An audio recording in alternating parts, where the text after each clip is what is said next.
Good evening. Have you ever gone away to camp as a kid and tucked a little something into your suitcase to remind you of home? Maybe something from your room, a photo, or a keepsake that made you feel safe? And even as an adult, when you travel, maybe you still do that. I do. You bring a small reminder of home with you, something that carries the feeling of comfort and love.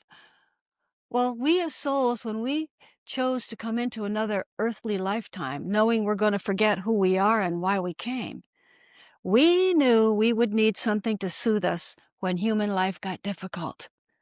So we brought the most powerful reminder of home there is. We brought love, because without it, we'd be terribly homesick. And that's one of the hard truths about love. It's the closest thing we have to home, to being near God. And that's one of the reasons why losing it or not feeling it hurts so much. Hi, I'm Dr. Connie Numbers, and in today's video, we're going to talk about why love matters more than anything else in life, but also why it scares us, why we sometimes pull away from it, and why we can lose ourselves in it. So stay with me to the end, because I'm going to give you the secret to how we can find the kind of love that will never leave us. Now, I also want to give you a little heads up here. There hasn't been a time when I haven't practiced my script that I haven't been into tears at the end of the video. So hopefully I can make it through without that. But if not, you're just going to have to learn to tolerate and love me anyway. So when I say this to you next, I mean this sincerely. There is nothing more important in your life than love. Nothing. Nada. It is by far the most important part of being human. We seek it out, we crave it, we twist ourselves in knots in order to keep it, we spend our whole life chasing it, hoping it will last forever. Why? Because nothing, absolutely nothing, feels better than being loved. It makes us feel warm and fuzzy. It makes us feel valuable and worthy and seen and wanted and safe. And we probably don't recognize it as such. But the reason we love it so much is because it really does feel like home, where we came from. Nothing ever comes close to love. Nothing. Not fame, not fortune, not success. Because when love is missing, even what looks like the best life can feel pretty empty. But there's a hard truth about love that most people spend their whole lives trying not to face. Are you ready? We like to think that we're afraid of love, or love is hard, or love is difficult. It's not love we're afraid of. It's losing it that terrifies us. And after 40 years as a psychotherapist and spiritual teacher, I can tell you, without exception, every single conversation I've ever had comes down to love or the lack of it, love or the pain of not feeling it. So it makes sense that the greatest feeling we can ever have is love. But then that also means that our greatest fear is always going to be losing it. So here's the thing. Because we know that, every one of us has our own way of trying to protect ourselves, our own defense mechanisms to, well, avoid losing love or avoid heartbreak at all costs. And much of that instinct to protect ourselves from love began in childhood when we first learned what love looked like. So I want you to think about this for a minute.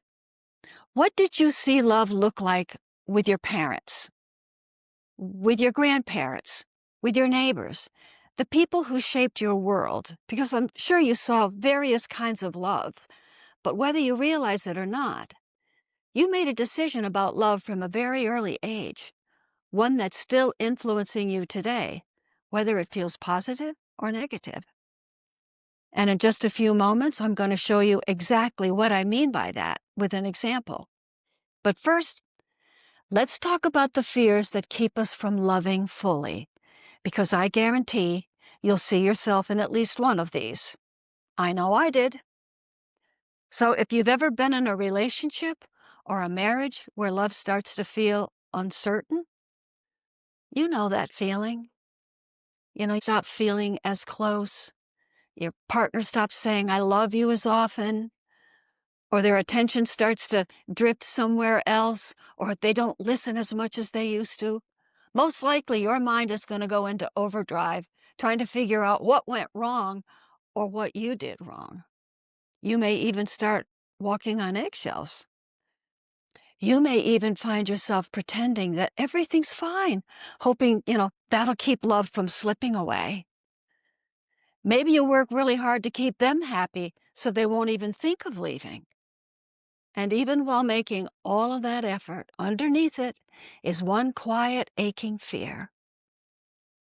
What if they leave me? What if they reject me? What if they say it doesn't work anymore? I know of many people who have been in this particular circumstance. Now, for other people, the idea of being alone is so much scarier than heartbreak itself. So they'll stay in a relationship even if it means forfeiting real love just to avoid being alone. For others, I find this a lot. It's the shame. What will people think? Will they wonder what's wrong with me if we separate or if we're no longer in a relationship? And deeper still, who am I if I'm not someone's partner or wife or caretaker? Who am I if I'm not part of a couple? These are all the quiet ways we keep confrontation and not rocking the boat at bay, holding on to whatever scraps of love might be left, even as we feel ourselves slipping away. And then there are others whose hearts are completely closed, with a sign that might as well read, "Never again." And those are the ones my heart goes out to, because those are the ones who miss out the most. Now, I'm about to tell you something my patients have spent decades trying to understand about themselves, and it's one of the most common fears we have about love, and that is the fear of loving too much, the fear of getting too close. That's where I fit in. As a little girl, I loved my father more than anyone in the world. He was really the more caring parent, the more loving parent. So when my parents separated when I was 6, I literally lost his love, not through death, but through disappearance. He just stopped being my dad. He just stopped coming around. He just stopped claiming up his children. And for years, I didn't see him again. I was so devastated, and to be honest, that loss shaped me for most of my entire life. But through much inner work, I've healed that part of me. But it taught me something very valuable, that some people love so deeply that it scares them to ever love that deeply again. So they start pulling away in their relationship, convincing themselves it'll hurt a lot less when the other person is gone or leaves me or the relationship just goes poof. But here's what really happens when you fear loving too much. You see, this distance that you create to avoid the pain now becomes the regret you're going to have that will create the pain later. Because when that person is gone, what haunts you isn't that you lost them. It's that you didn't let yourself love them even more while you had the chance. So you'll never know. And in just a few minutes, I'll share the moment that completely changed how I see love and loss and how it's really helped me. So stay with me, because near the end, I'll reveal the one kind of love that will never, ever leave you. Now, as you get to be my age, 77, and hopefully someday you will, I believe we are the ones, the elders, that have to face the hardest truth of all about love. Because the fear of losing love grows louder as we get older, because we have a lot more time behind us than we do ahead of us. And we know that one of us is going to go first. Now, listen to me clearly. I do not in any way dismiss others who have lost the love of their life at a younger age, whether it be a child, a spouse, a partner, or a friend. They have suffered just as much. I'm just saying that typically, most of us who are older, much older, lose the love of our life as we get closer to the end of our life. And the hard truth of love, the thought of being left behind, of waking up without the person who knew you and loved you best, can feel really unbearable. It's not just sadness. It's the ache of reaching for someone who isn't there. And that ache we call grief. That ache is really love with nowhere to go. That, to me, is the hardest truth of love there is. But here's what I've come to learn after all these years, and here's what I always remind myself of what comforts me. Even when the person we love is gone, love itself never really leaves. It lives in our memories. It lives in the way they laughed at their own jokes, in the phrases we still hear them say, in the meals they loved, in the songs that you remember, and sometimes in the quiet moments when their presence still feels near. And here's what I know without doubt at all. The love of your life who has passed is still around you. They haven't gone anywhere, and you will be reunited. So I am offering you today what I feel is the most important thing you can do to comfort and help you whenever you have to face the hard truth about love, no matter what age you are. And here it is. You have to realize that there is another love of your life waiting for you. And it's not another person. It's you. And I'm not just blowing smoke up your you-know-what. The love you build within yourself becomes the safety net whenever any loss happens. It's the voice inside that calms you when fear creeps in and the steady hand that helps you stand back up again. It's the one relationship you'll have for the rest of your life and the one that will be with you long after everyone else has gone home. That's the love we can always come back to. Because no matter who stays or who goes, the one love that will never leave you is the love that lives within you. And this is where I get a bit teary just thinking about it, because it's so true. This is why this channel matters so much to me, because I want to give you as many ways as I can to help you love yourself so that you can always have you no matter what happens. It's so important that you begin the process of being the love of your life now, so that when those moments come, you'll still have someone to rely on, someone to console you, someone to love you like no one else ever could. You'll have you. And here's something else I also want you to remember. You're not doing this thing alone. You also have your soul, the part of you that's never left your side for a single moment. It's the quiet presence you feel when you take a deep breath and something inside you says, you're going to be okay.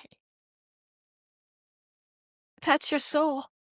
That's not your imagination. It's your soul reminding you, I'm here, and I'm here for you.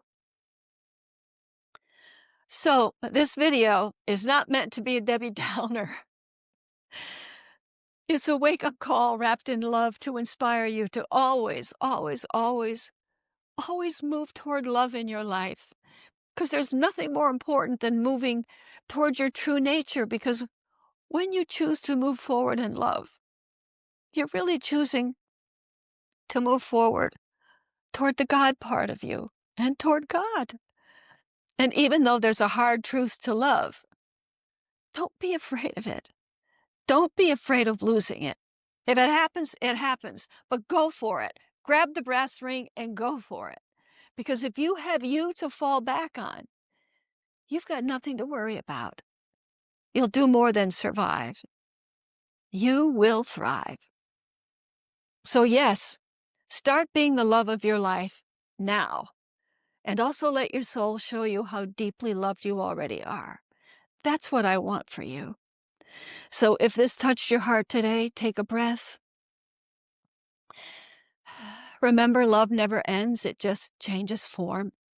Let yourself feel it, and let it remind you that you are still surrounded by love, especially your own.